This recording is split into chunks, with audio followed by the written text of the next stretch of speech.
Hi, Dad. I'm going to try this again.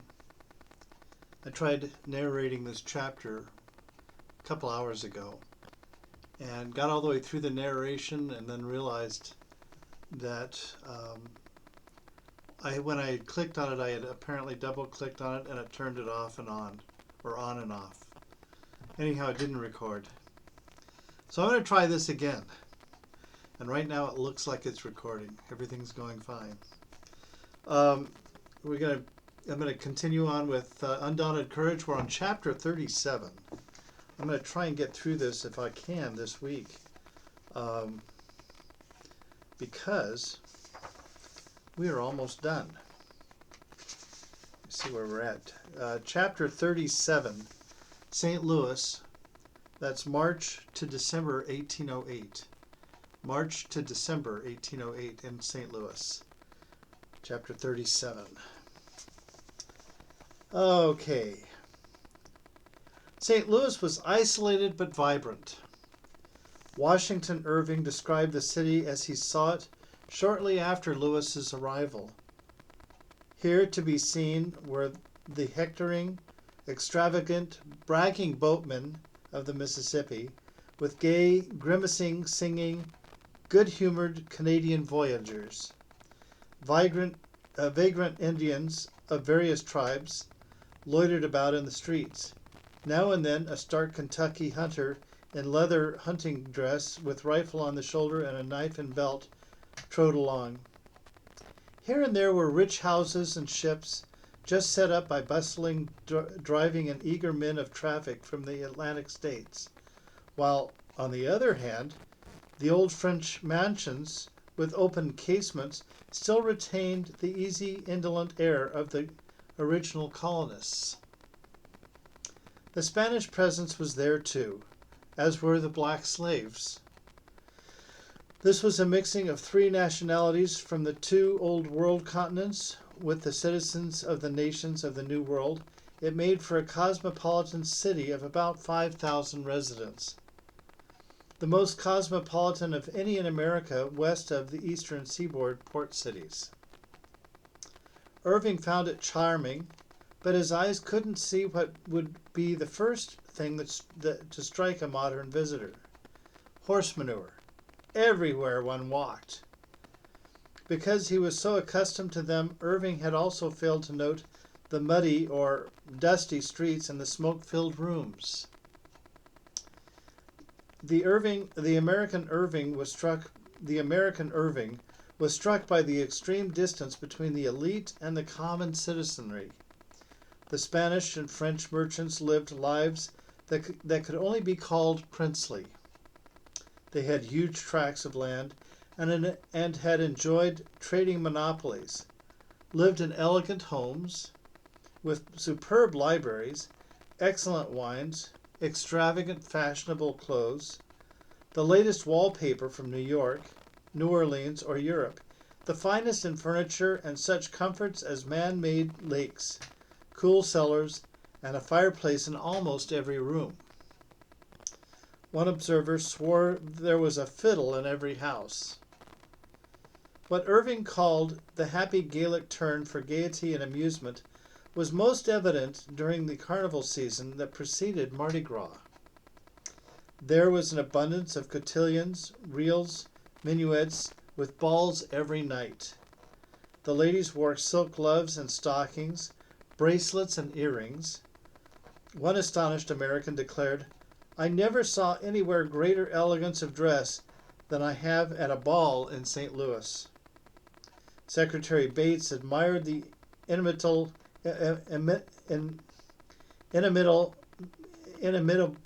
grace. Sorry about that. Which the ladies danced, but being an American with a sour one at that, he added that their dancing was too much in the style of actresses. Shocking to American eyes were the kings and queens who presided over the balls and public ceremonies at the carnival season. The great majority of the population, meanwhile, were illiterate, owned little or nothing, and lived in shacks. The men were mainly boatmen. They were the essential industry of St. Louis.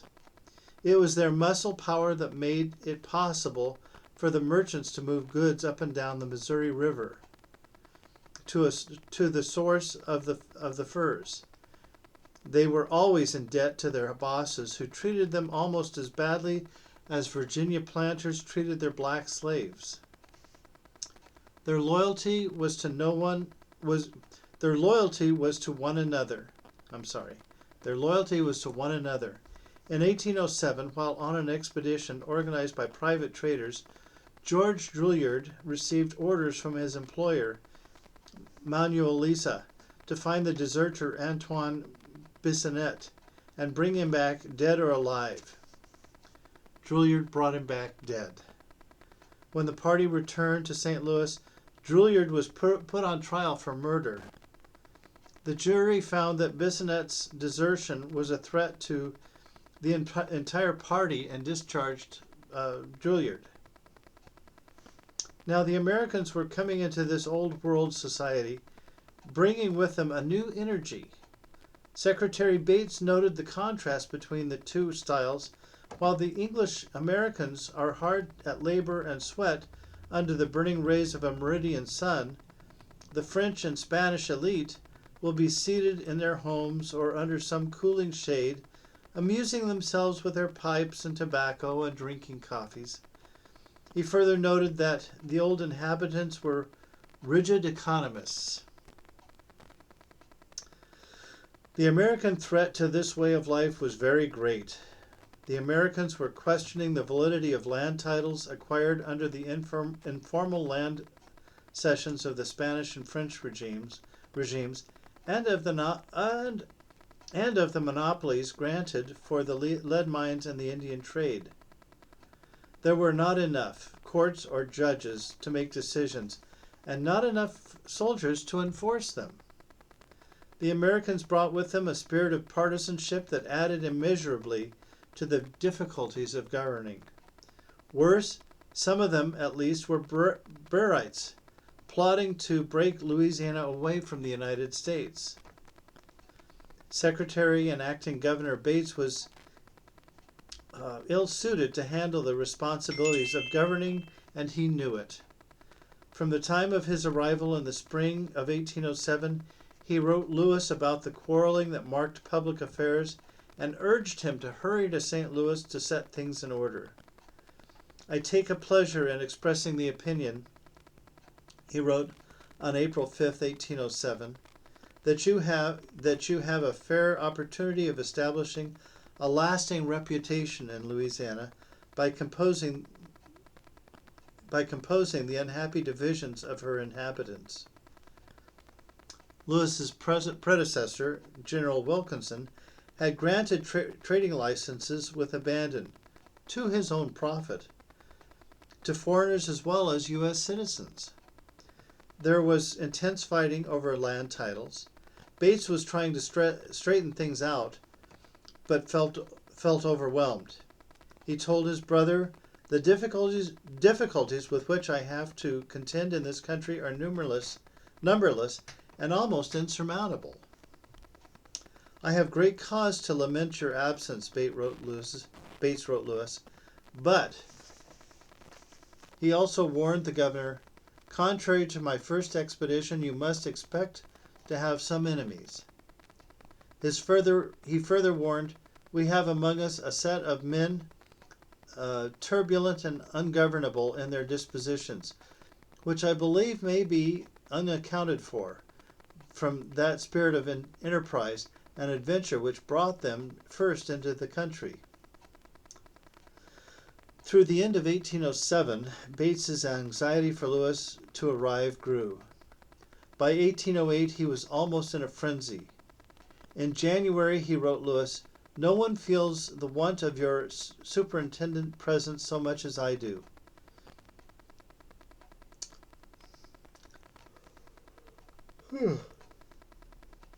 Excuse me, Dad. In early February, he wrote again to say that he was eagerly expecting your arrival every day. Later that month, he was hoping to see Lewis every hour. By the 26th, it was every moment. Bates was an experienced bureaucrat. In 1801, he had hoped for the appointment Meriwether Lewis had received to be Jefferson's private secretary. He had been postmaster and later receiver of public moneys and land commissioner in Detroit. He had held these positions as a Federalist, but in 1804, wanting higher office, he switched parties and had his brother use his influence as a Republican member of Congress to help him obtain an appointment as associate judge of Michigan Territory. As for my politics, he said in support of his candidacy and in direct opposition to the facts, you all know that I am staunch. He got the job and was a good enough Republican to receive, in 1807, the appointment to be the Secretary of Louisiana Territory. Even so adroit and experienced a bureaucrat as Bates found governing Louisiana nearly impossible. Obviously, the inexperienced Governor Lewis was entering dangerous territory. Nevertheless, as he finally broke away from Virginia and headed west, Lewis was bursting with optimism, plans, and energy. The lethargy that had plagued him since the preceding July was gone. He was eager to start his new life.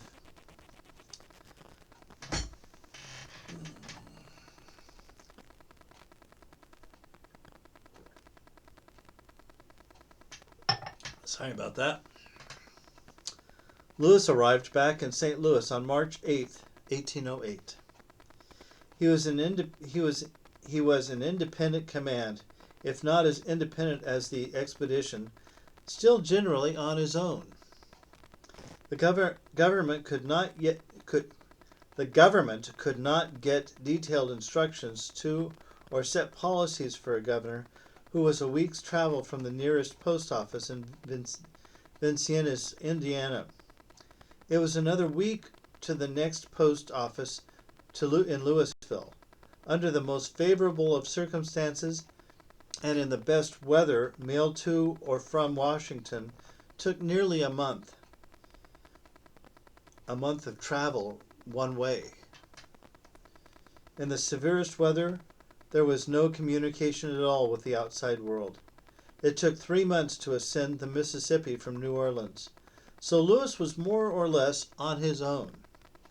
With no practical experience in politics or government, in a capital teeming with plots and ambitious and unscrupulous men, with no set of written laws in the English language, and insufficient judges and courts. This was a challenge of a new kind. He immediately threw himself into his activities, private as well as public. He began speculating in land and in the fur trade. Simultaneously,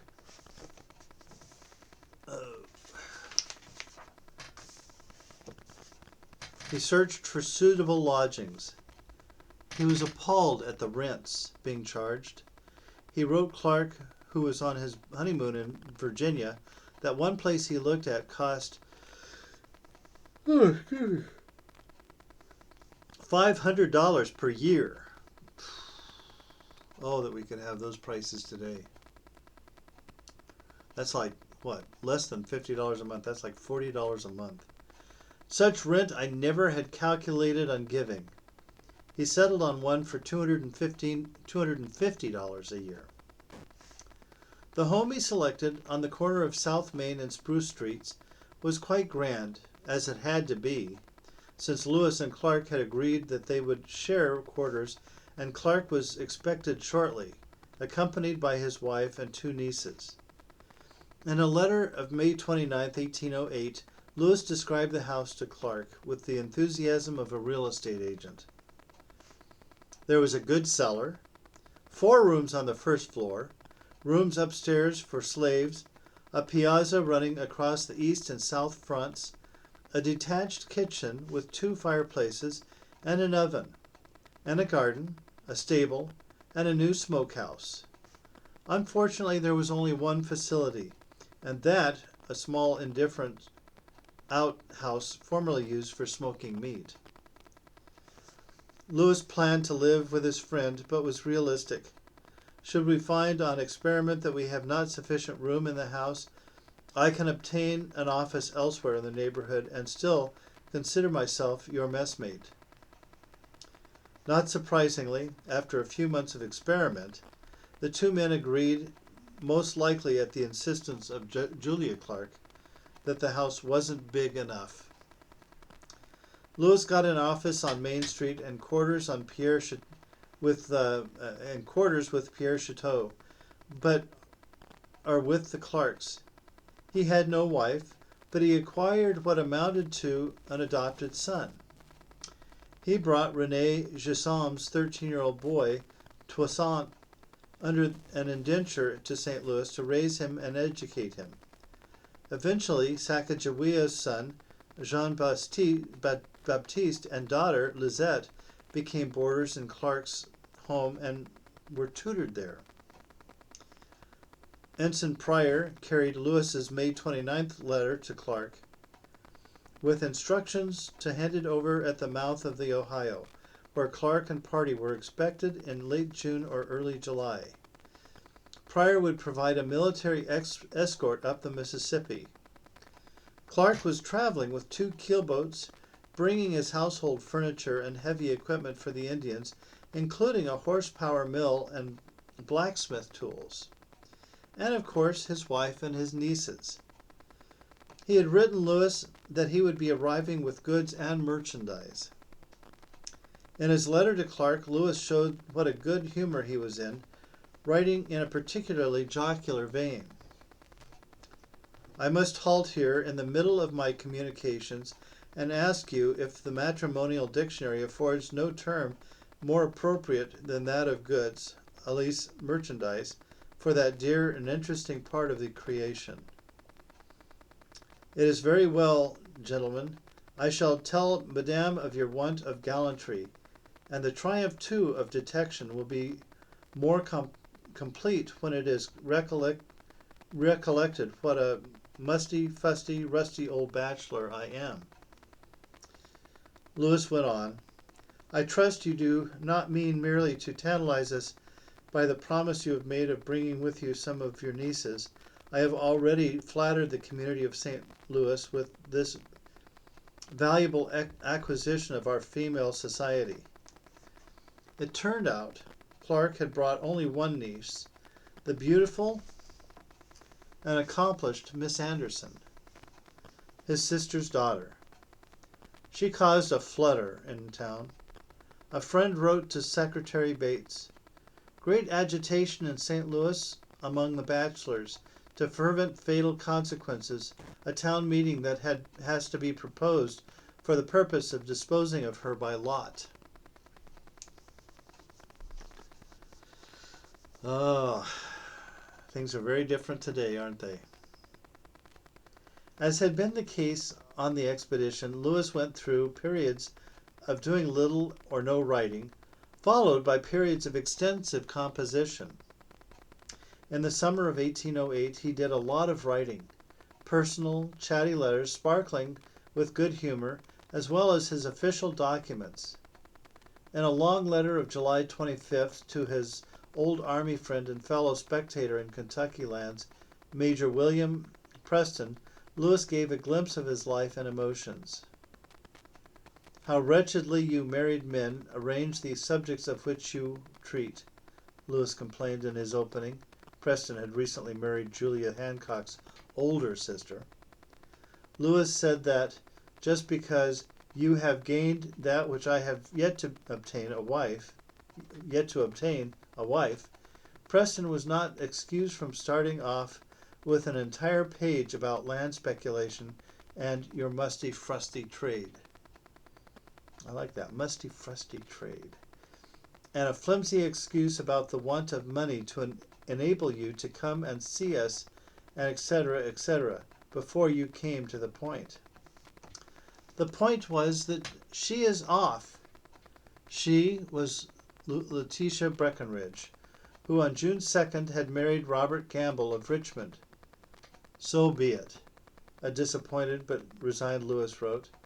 May God be with her and hers, and the favored angels of heaven guard her bliss both here and hereafter, is the sincere prayer of her very sincere friend, to whom she has left the noble consolation of scratching his head and biting his nails, with ample leisure to ruminate on the chapter of accidents and matters of love and the folly of castle building. Lewis was generous about the man who had won his fair lady. Gamble is a good-tempered, easy, honest fellow. I have known him from a boy. Both his means and his disposition well fit him for slumming away life with his fair one in the fashionable rounds of a large city. He was also charitable about Letitia.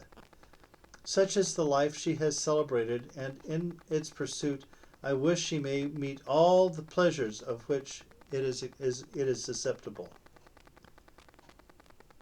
Lewis wanted his friend to come to St. Louis to participate in the boom.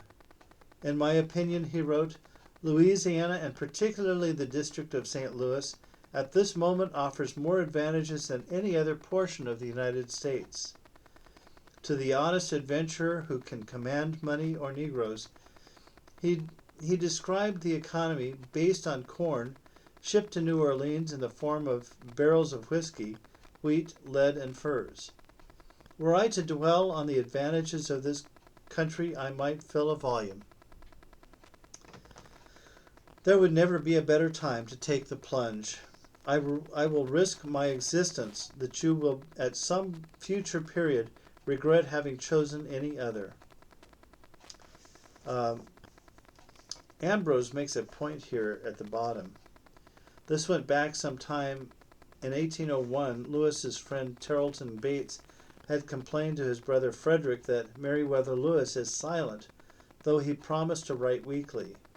And in 1807, Amos Stoddard complained that although he had written Lewis several friendly epistles, he had not received any reply. Jackson Letters, Volume 2. Let me restart this one paragraph. It's only a half of a sentence. There would never be a better time to take the plunge, Lewis wrote. I will risk my existence that you will at some future point regret having chosen any other. Lewis wrote, You have no time to lose. Lands are rising fast but are yet very low. Prices had doubled in a year. If Preston would sell his place in Kentucky, even if he only got half value for it, and bring your money or Negroes with you, in this country you might purchase a princely fortune. Lewis backed his boosting with his own money. I have purchased 7,440 arpents for $5,530, all of it in the St. Louis neighborhood, and blessed with springs and sites for mills and excellent soil and ample rain. As for Indians, Lewis admitted that they had been exceedingly troublesome during the last winter and spring, but insisted that I have succeeded in managing those on the Mississippi. He added, however, that the Osage and the others on the Missouri are yet in a threatening position. Still, he was confident that the steps he was about to take would soon reduce them to order. I think it's something to drink here, Dad.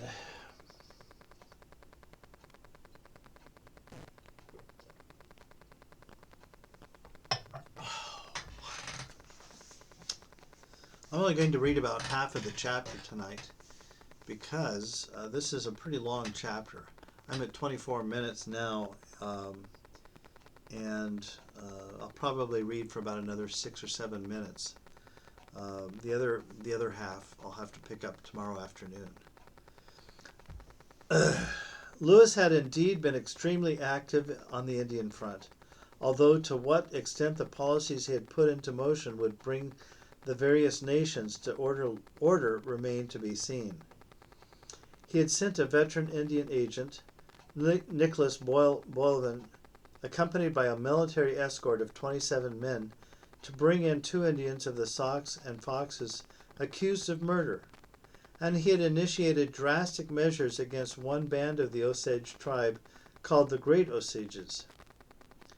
He explained his action in a July 1 letter to Secretary Dearborn, his first report as territorial governor to the administration.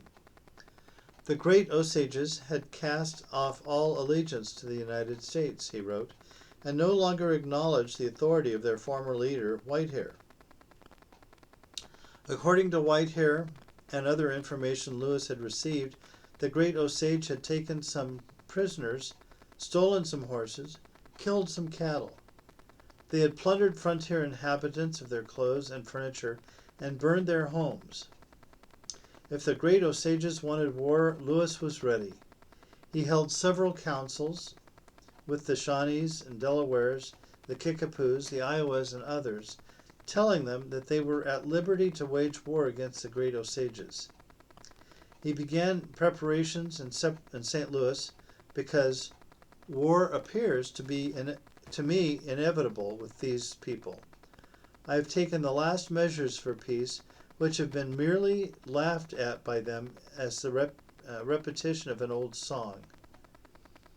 The problem was that the Great Osages felt themselves independent of the government because they had a Spanish trader among them.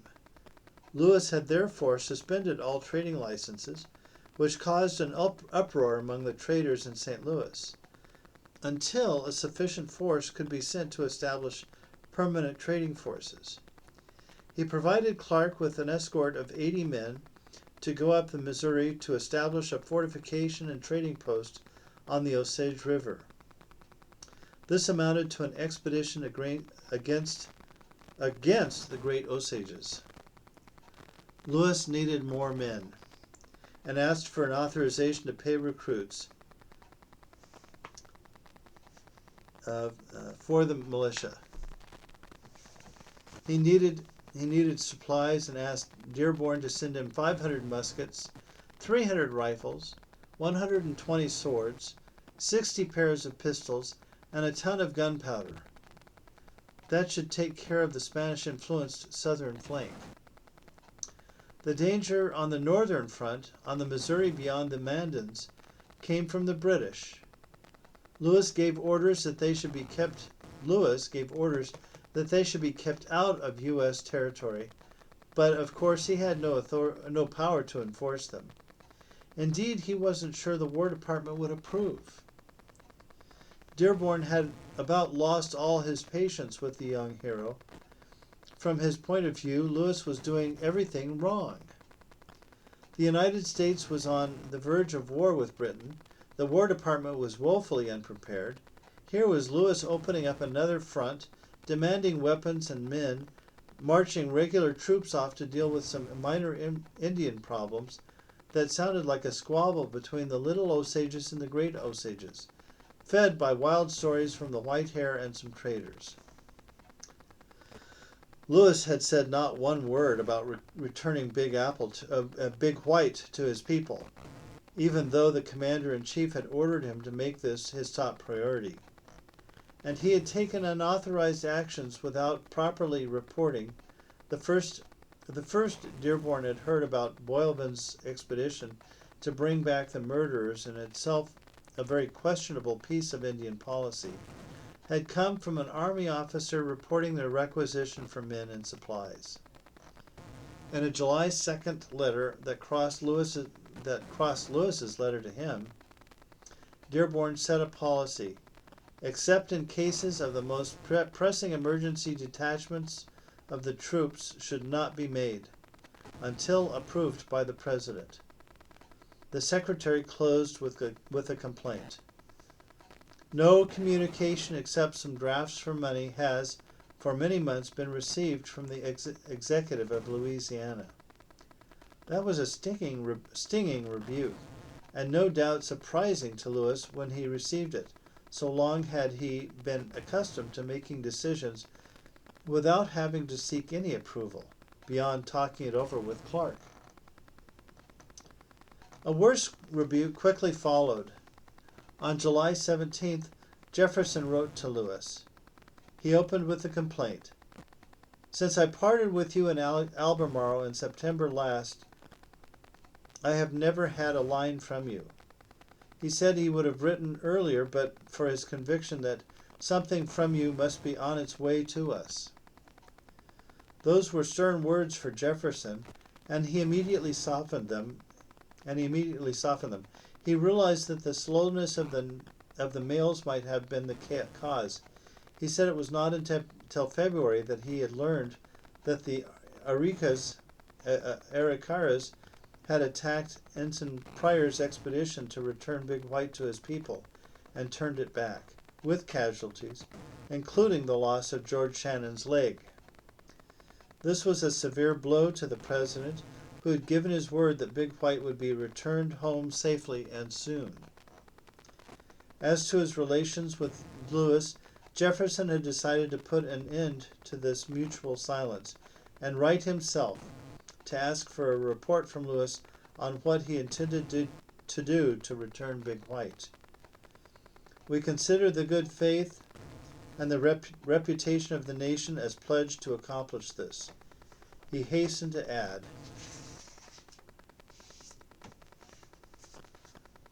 he did not want any considerable military expedition sent up the river in the present uncertain state of our foreign concerns. But he did authorize Lewis to get the job done, if it can be effected in any other way, and at any reasonable expense. The statement from the president amounted to an almost blank check for Lewis, nearly as good as the letter of credit he had carried with him on the expedition, or so at least Governor Lewis chose to read it. Jefferson passed on some welcome news. A powerful company is forming for taking up the Indian commerce on a large scale. It was headed by John Jacob Astor and would have a capital of $1 million. Jefferson described Astor as a most excellent man, long engaged in the fur business and perfectly master of it. As to the bad news, relations with Britain were worse than ever, and the Congress was debating whether war will not be preferable to a long continuance of the embargo. In politics, it looked as if the Republican nominee, Secretary of State James Madison, would easily defeat the Federalist Charles Pinckney. But with this question, it is my duty not to intermeddle. Lewis's friends and family in Albemarle were fine. Jefferson's closing line cut to the heart. We have no tidings yet of the forwardness of your printer. I hope the first part will not be delayed much longer. And that rests the first reading of this part. I have about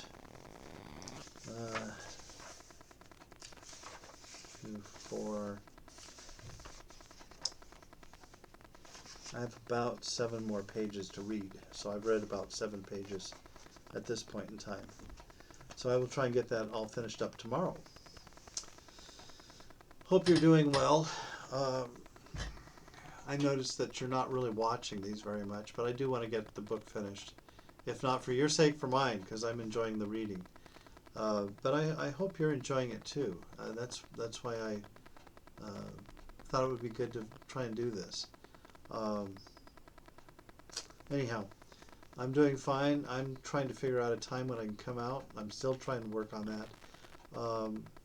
With school starting back up this next month and all of that, it's going to really tampen down what I can do on the book. So it probably might be a good idea for me to come out pretty quick. So I'm really looking into that pretty diligently. And I will let you know as soon as I find anything out. In the meantime, Dad, I love you. I will talk to you a little bit later. Good night.